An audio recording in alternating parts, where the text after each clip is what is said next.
it is almost playoff time, so these games, they just mean a whole lot more. And NewsWest 9 is your one-stop shop for highlights, interviews, and plenty more. Jenna Alike is with us now, getting ready to take you through basically what seems like playoff action, Jenna, but not quite yet. A lot of great games on the slate tonight. A lot of things still left to be decided coming into the evening, Alex, and we're so ready. Our whole crew is ready to get you up to date on the latest. We're not going to make you wait any longer, just a couple minutes. We'll see you right after the break.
NewsWest 9 Game Time kicks off now with our all-star lineup of Jenna Alike, Corey McIntyre, Tyler Dupnick, and Jason Freund.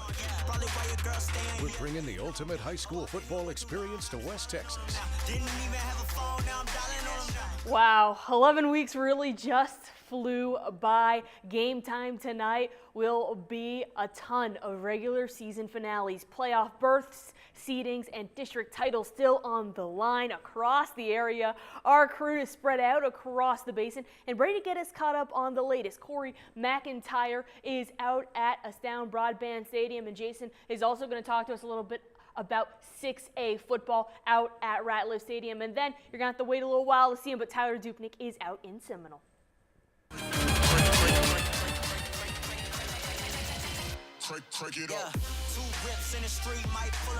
This game turn to the postseason coming into the evening. Seating was on the line at Astound Broadband Stadium tonight. Corey McIntyre has details from our game of the week. Corey, how's it going? This game was an absolute nail-biter at the end, but by looking at these first half highlights, you would not think I was telling the truth. So before I tell you how it ended, let me show you how it started. It was senior night for the Bulldogs as they get ready for their season finale matchup against the Permian Panthers. Both teams started out pretty slow in this one, but I think this play right here gave the Bulldogs a spark. Briggs is doing his best Saquon Barkley impression for a first down. Then a few plays later, he throws a strike to Anthony Cobb for a touchdown, but a way to get on the board for the Dogs. Permian tries to get things going with this run from John Paul Oranga. He gets a nice gain before he is brought down. Mojo will have to settle for 3 to make the game 7-3. On the next drive, the Bulldogs will not let up. Elijah McCoy finds the end zone, giving the Dogs a 14-3 lead late in the second quarter, and the Dogs are rolling. The Panthers tried to put something on the board before the half, but Taj Harris gets a huge sack to end the quarter, and the Bulldogs are up 14-3 entering halftime.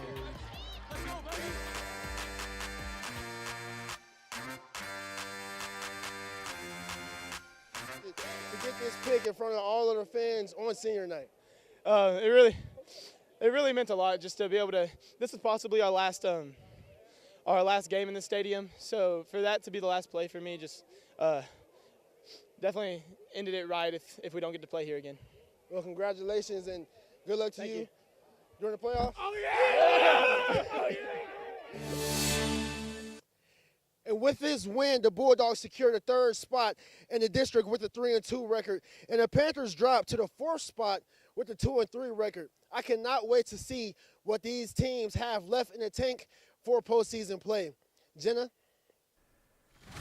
Hey, thanks, Corey. That was also the first time a Thad Fortune-led crew would beat the Permian Panthers. And it's the first ever Hartman Bowl over at Ratliff Stadium. Odessa High head coach Eric Hartman's Broncos versus Midland Legacy's head coach Clint Hartman's Rebels. Jason Freund joins us live from Odessa to give us an update from this regular season finale. Jason. All right, well, thank you very much, Jenna. This was quite the game we had out here at Ratliff right now. Well, it was at least for the first half, as this was pretty much an offensive showdown in the first half. And, well, you don't want to hear me yapping about it. Why don't we take a look at those first half highlights? We got senior night for the Broncos at Ratliff Stadium, but Legacy, they're looking to spoil the party a little bit here. Let's start with the opening kickoff. Nothing too crazy usually happens on these plays. It's not like Nick Moore's going to take this one all the way, right? Unbelievable. The sophomore making the house call. He's going to take this one 96 yards for a Rebel touchdown offense. Hasn't even taken the field, and it's 7-0 Rebels. Surely this will happen again later in the game, right? Special teams block the punt. JP Reyes will respond. Swing pass to Aiden Serrano, who has the ball and room to run. Met by a gang of Broncos who can't take him down. Legacy scored a touchdown before this, so make it 21-0. Broncos need a big play, and Santiago Medrano says, Aramis Ramirez in double coverage? Sure, why not? He's got a reliable set of hands. Broncos in the red zone now. All they got to do is score. Medrano finds the open receiver this time, and Colby Baldonado. They're on the board 21-7. But another splash play would really help out Odessa right about now as Medrano is flushed out of the pocket. He's going to throw up a prayer off the hands and into the breadbasket of Baldonado. Now all that's left to do is throw a dart to Leland Carmona to make this score 21-15. Reyes and company now feeling the pressure. Reyes, he wants to go for the home run ball, launches it downfield. Serrano in the perfect position to make the catch. Legacy gets a little bit of breathing room now. Now, would that stop the Broncos, though? Absolutely not. Handoff to Jorge Valdez, who heavy stomps his way into the end zone. Odessa not giving up yet. But remember when I said the Rebels weren't going to take another one to the house? Well, yeah, they did it again. This time, it's Serrano netting his second touchdown of the game. Legacy special teams put in some work today. They started to pull away from Odessa High. Scores 54-22 at the half. And oh boy, after that, yeah, it was pretty much all Rebels at that point as they started running away with this one in the second half. Final score 75-22. Midland Legacy taking all kinds of momentum with them into the playoffs. I had a conversation with their quarterback, JP Reyes, after the game. You can catch that on NewsWest 9 and all of our digital platforms. Back to you. Hey, thanks, Jason. Midland Christian closing out the season at home against Trinity Christian. This one was all Mustangs in the first half, and it started through the air. Avery Morgan spots the wide open Stacy Jones for the touchdown. MCS scoring in all kinds of ways. Case Cole this time trots into the end zone for another score that would make the game 14-0 Midland squad. Morgan and Jones connect again here in the second quarter, swelling the advantage out 21-0. And then it's another Morgan to Jones TD. This time it's Jackson Jones on the receiving end. Midland Christian up 31-0 at half and would close out the regular season with a 49-7 victory. And coming up next, highlights from a few more Basin battles from across the area.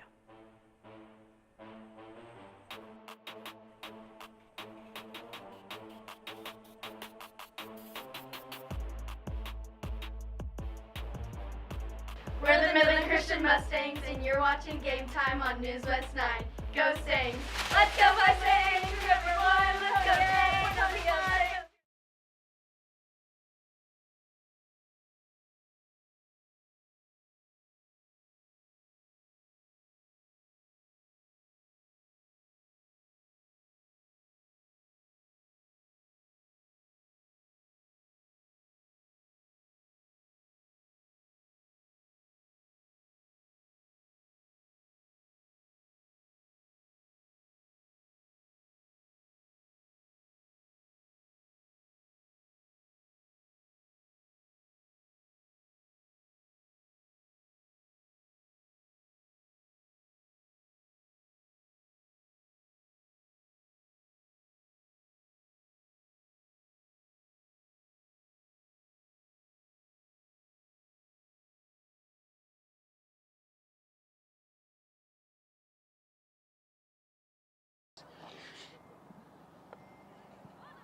Tyler, mic check 1 2 3. Tyler, mic check 1 2.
All right, next up, we have a couple of District 1 4A teams duking it out, and it's Monahans and Seminole, both 2-1 in league play coming into tonight.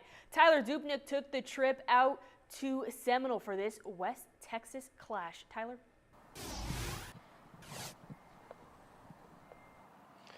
Yeah, Jenna, a big matchup tonight with second place in the district, at least up for grabs with postseason positioning at stake. Seminole off their first loss of the season, back at home tonight for senior night.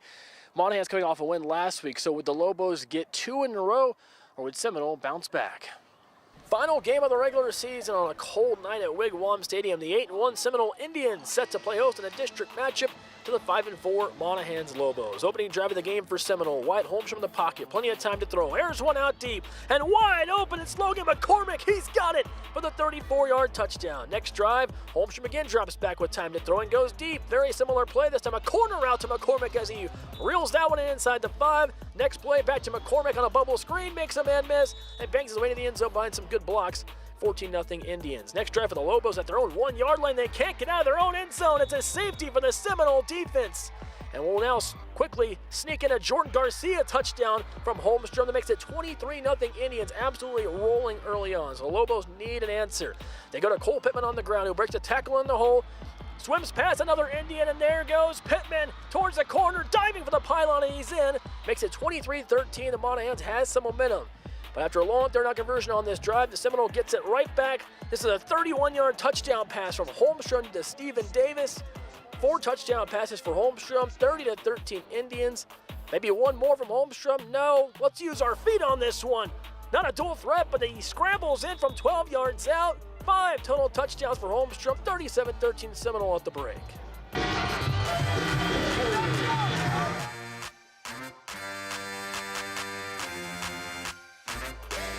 Holmstrom and Wyatt, you guys got off to a hot start. You had 5 total touchdowns in the first half. What was kind of the key behind getting off to that quick start? Just execution, doing the small little things that we, practice and do every day, and just the faith that we had in each other, and our ability to bounce back was really good.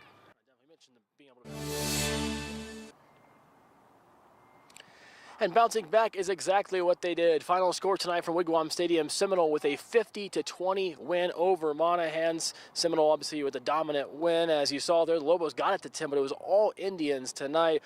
Wyatt Holmstrom capping off an amazing senior season with more gunslinging tonight, really spreading the ball around. You saw Logan McCormick, you saw a few of his other wide receivers get involved in the action. You saw him use his legs there as well. Fun interview there with Wyatt as well. I got to ask him about bouncing back off that tough loss last week. He said it happens. You just got to forget about it. You got to move on. Obviously, he had a fantastic season. They just needed to execute tonight like they've been doing all season long. 9-1 season, second in the district, and they scored a ton of points tonight, obviously 50. They scored a lot of points throughout the entire season, and they bring that off into the postseason. They went deep last year, and Wyatt told me that they feel like they can use that experience this year as a more experienced group. We'll see how deep they can get. You can watch that full interview on our Gametime tab on NewsWest9.com later tonight. Seminole rolling into the playoffs, and we'll see how far they can go. All right, glad to know you're not the only one out there, Tyler, out on the football field. Still a lot of Indian fans still cheering on as that regular season finale comes to a close. Big Spring and Pecos both came into the season with its playoff bid in hands because it's a 4-team district. The two squared off tonight in the regular season finale. Both teams came into the night 1-1 at second and third place. One would separate, though. The Eagles made the first move. The ground game responsible for the first score. Omar Salgado Jr. finds pay dirt for the 7-0 lead.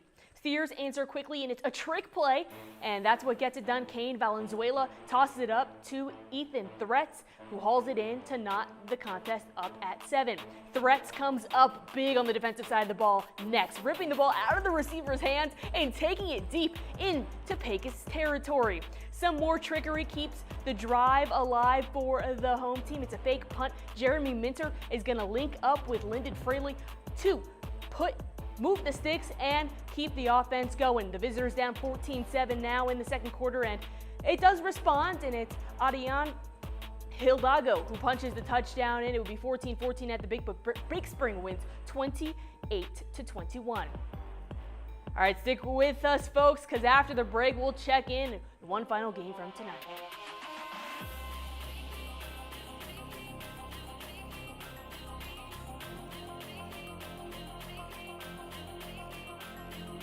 We're the Seminole Indians, and you're watching Game Time on NewsWest 9. Go Pride!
Reagan County already claimed a piece of the District 3 2A crown last week. Forest Sand came into tonight sitting third in the district. Low scoring first half out of Howard County. Home team strikes first. Braden Cervantes directs traffic and dives in for the score in the 6-0 advantage in the first. The Owls find the equalizer soon after Kaysen Brown lofts this pass up to Omri Johnson to knot this contest up at 6 rather. Final seconds of the first half, Reagan County grabs lead. Brown escapes and takes it for 6. 2-point conversion made it 14-6 Owls at the break. Reagan County would hold on to win and explode there in the second half for the 40-6 victory. History highlighted in Thursday night action last night. Compass Academy claimed its first ever district championship with its 37-26 win. This happened in head coach Bo Smith's first season at the helm. Here's what he had to say after the historic victory.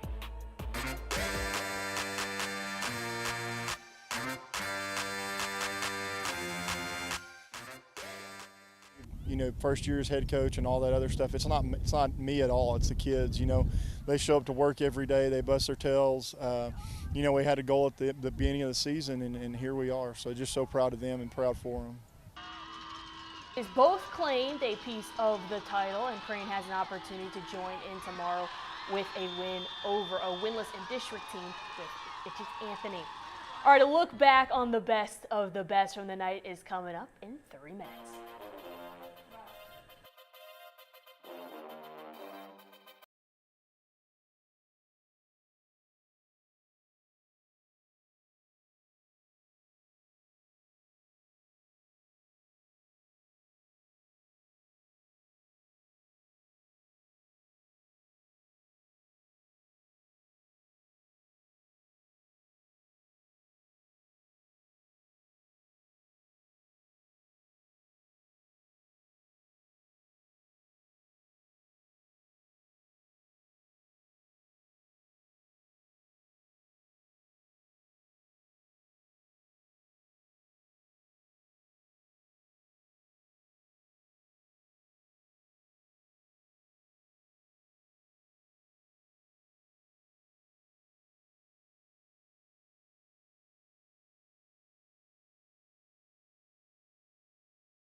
Plenty of highlights from tonight's regular season finales, and it's time to look back on the best of the best here in Top Plays. Be sure to vote tomorrow morning on X at 8:30. Let's hop in.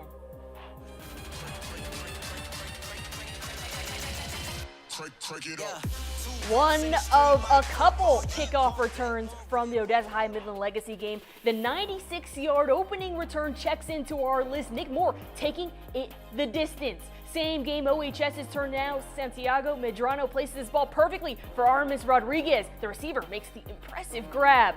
And there's going to be another quick catch from Seminole. Wyatt Holmstrom tosses it to Jordan Garcia. He hauls it in, and then finally a play on the defensive side of the ball. Threats, rips the ball out of his receiver's hands and would not go down. Ends up deep in enemy territory.